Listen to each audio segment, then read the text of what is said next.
देखे कैसे मूर्छित भक्ति महारानी, उनके पुत्र ज्ञान वैराग्य मूर्छित पड़े हुए थे। नारद जी बारंबार उनके पुत्रों को जगाने का प्रयास किए, किंतु वो जगे नहीं।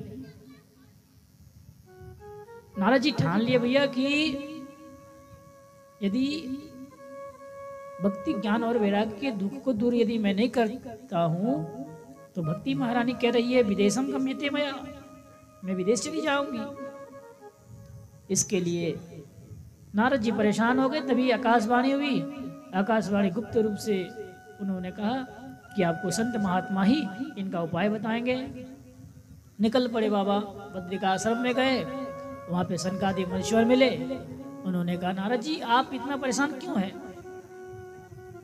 नारद जी बताए, समस्त घटनाओं को नारद जी बता दिए कि महाराज मैं इसी प्रकार से यहाँ पे आया था कि देखा कि कोई उपाय नहीं, तो मैंने सोचा तप बल रचई प्रपंचु विधाता।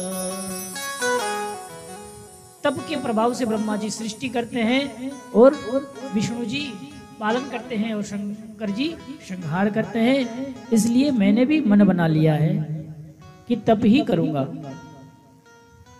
और तप के ही प्रभाव से शेषनाग अपने शीश पे इस अपने फड़ पे इस पृथ्वी को धारण किए हैं। इसलिए महाराज मैं भी यही सोच रहा हूं। और इसी प्रकार से सनकादिक मुनीश्वर कहते हैं महाराज आप चिंतित ना हो, भागवत की कथा कराइए जिससे ज्ञान वैराग्य की और भक्ति जी की दुख दूर हो जाएंगे। भागवत की कथा हुई। भक्ति महारानी ताता थैया नृत्य करते हुए प्रकट हो गई। बोले भक्ति महारानी की जय हो। जब भक्ति महारानी प्रकट हो गई तो वे कहने लगी महाराज मैं कहाँ रहूं?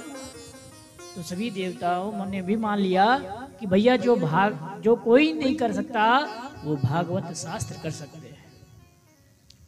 सनकादिक मुनीश्वर कहते देवी आप सदा सर्वदा अपने भक्तों के हृदय में निवास करिए। और तभी से भक्ति महारानी सभी भक्तों के हृदय में निवास करने लगी। अब कहते हैं नारद जी कि महाराज ये भागवत कथा से कैसे कैसे पापी तर जाते हैं। तो सुनाते हैं कि